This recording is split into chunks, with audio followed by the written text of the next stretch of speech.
Hello दोस्तों, आज फिर मैं आपके साथ में एक मिर्च के अचार की रेसिपी शेयर करूंगी। ये है मिर्च का छाछ वाला अचार। ये मेरी दादी की रेसिपी है। तो सेम रेसिपी इस अचार की मैं आपके साथ शेयर करूंगी। ये मिर्च का अचार जो दूसरे आपने मिर्च के अचार खाए होंगे ना, उनसे डिफरेंट है और टेस्टी भी। तो इस अचार को आप एक बार ज़रूर बना के ट्राई करिएगा, तो आपको बेहद पसंद आएगा। हेलो दोस्तों, मैं हूँ रेनू। स्वागत करती हूँ आपका अपनी किचन बेकर्स एंड मोर के अंदर। तो चलिए शुरू करते हैं। इस अचार के लिए मैंने 250 ग्राम हरी मिर्चें ली हैं और ये थोड़ी कम तीखी वाली मिर्चें, और साथ ही में थोड़ी मोटी मिर्चें जिसके अंदर हम मसाला आराम से भर सकेंगे। एक टिप और मैं आपके साथ शेयर करूंगी। यदि आप इस अचार को बनाने वाले हैं तो ध्यान रखना, जो आप मिर्चें चूज़ करेंगे उन सब मिर्चों के अंदर डंठल होना बहुत ज़रूरी होगा। बिना डंठल के एक भी मिर्च हम इस अचार के अंदर यूज़ नहीं करेंगे। वो क्यों नहीं करेंगे वो मैं आपको आगे बताऊँगी। तो सबसे पहले हमें मिर्चों को धोना होगा, तो वो मैं कैसे धोऊँगी वो मैं आपको बताती हूँ। तो इन मिर्चों को मैं आधा घंटे के लिए सिरके वाले पानी के अंदर डिप करके रखूँगी। उसके बाद मैं इसको नॉर्मल वाटर से धो लूँगी। तो पानी के अंदर मैंने आधा ढक्कन विनेगर डाला है, और आधा घंटा डिप रहने के बाद हम मिर्चों को नॉर्मल वाटर से धो के इसको अच्छी तरीके से कपड़े के ऊपर सुखा लेंगे। तो देखिए फ्रेंड्स, एक मिर्च का ना डंठल टूट गया, तो इस मिर्च को हम यूज़ नहीं करेंगे क्योंकि इसके अंदर पानी चला गया होगा, और इस मिर्च को हम यूज़ करेंगे तो ये सारे अचार को ख़राब कर देगी। तो इसलिए मैंने आपसे कहा था कि हर मिर्च के अंदर डंठल होना चाहिए जब हम इस वाले अचार को बनाएंगे। तो मिर्चें हमारी सूख गई हैं। अब हम लेंगे कांच का जार और इन मिर्चों को हम इस जार के अंदर डाल देंगे। तो इस अचार के लिए आपको कांच का जार ही यूज़ करना है। तो मिर्चें इस जार के अंदर आ चुकी है। अब मैं डालूंगी इसके अंदर 2 पैकेट प्लेन वाली छाछ, और इन मिर्चों को हमें पूरा छाछ से कवर कर देना है। तो हमारे यहाँ पे 2 पैकेट लग जाएंगे, और जार थोड़ा सा आप बढ़ा लेना।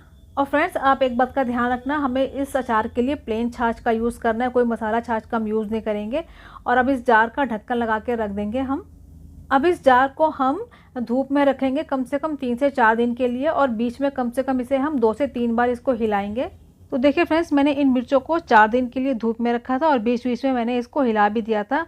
और आप देख रहे होंगे मिर्चों का कलर थोड़ा सा चेंज हो गया, हल्का पीलेपन पे आ गई है, और मिर्चें हमारी सॉफ्ट भी हो गई हैं। अब इन मिर्चों को हम छाछ के अंदर से निकाल लेंगे, और मिर्चें छानने के बाद इस छाछ का इस अचार के अंदर अब कोई यूज़ नहीं है। यदि आपको इस छाछ को यूज़ करके कुछ सब्जी बनानी हो तो आप यूज़ कर सकते हो।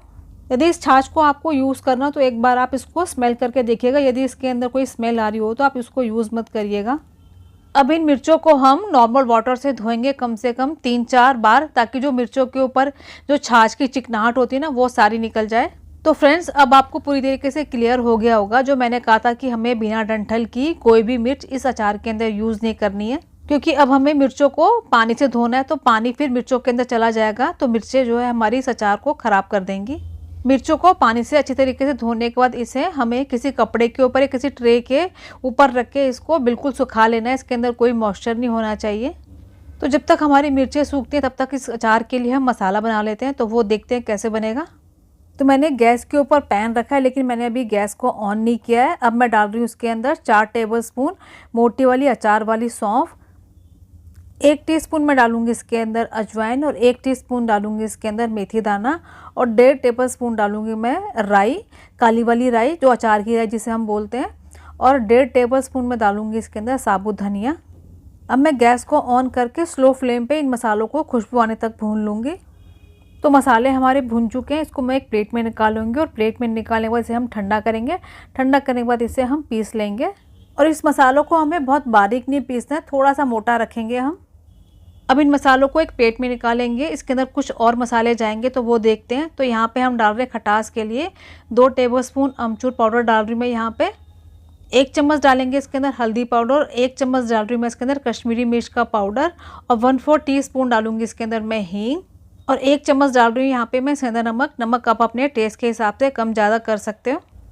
सारे मसाले जो हमने इसके अंदर ऊपर से डाले हैं उनको अच्छी तरीके से हम मिक्स कर देंगे। सारे मसाले मिक्स करने के बाद मिर्चों के अंदर इस मसाले को भरने से पहले एक बार हम चेक कर लेंगे। यदि हमें कोई नमक या कुछ खट्टापन कुछ कम लगेगा तो हम इसके अंदर और ऐड कर सकते हैं। तो मैंने यहाँ पे मसाले को चेक किया है, तो मुझे थोड़ी सी खटास कम लग रही है, तो मैंने 1 टीस्पून भर के अमचूर पाउडर को इसके अंदर मिलाया है और अच्छी तरीके से मिक्स कर लिया है।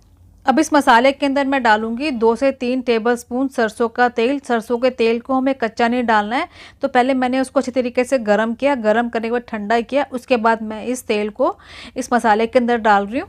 और फ्रेंड्स, यदि आपको कोई मिर्च ख़राब लगती है ना, तो उसको आप उसी समय निकाल के अलग रख देना, नहीं तो वो सारे अचार को ख़राब कर देगी। अब इस मसालों को हमें मिर्चों के अंदर भरना है, तो मिर्चों के अंदर हम चीरा लगाएंगे और इस मसाले को हम भरते जाएंगे। तो देखिए फ्रेंड्स, इस तरीके से हमने सारी मिर्चों के अंदर मसाला भर दिया है। इसको अब हम एक कांच के मर्तबान के अंदर रख देंगे। और इन मिर्चों को भरने के बाद थोड़ा सा मसाला बच गया तो आप इसको किसी सब्जी के अंदर या किसी भिंडी के अंदर या करेले के अंदर यूज़ कर लेना। और फ्रेंड्स, कोशिश करना जब आपका अचार बन जाए तो उसको आप किसी कांच के मर्तबान के अंदर ही रखिएगा। अब डाल देंगे इसके अंदर 2 से 3 टेबलस्पून सरसों का ऑयल, जिसको मैंने गर्म करके ठंडा किया हुआ था। और इस अचार के अंदर तेल बहुत ज़्यादा नहीं जाता है। और मिर्चों को हम अच्छी तरीके से मिक्स कर देंगे। और मिक्स करने के बाद इस अचार को हम 2 से 3 दिन के लिए धूप में रखेंगे। और इस फिर अचार को हम दाल चावल पूरी पराठे के साथ किसी के साथ भी एंजॉय करेंगे। तो फ्रेंड्स, ये अचार की रेसिपी कैसी लगी? अच्छी लगी हो तो लाइक और चैनल को जरूर सब्सक्राइब करेगा। तो मिलते हैं आपसे एक नई रेसिपी के साथ में, तब तक हैप्पी कुकिंग।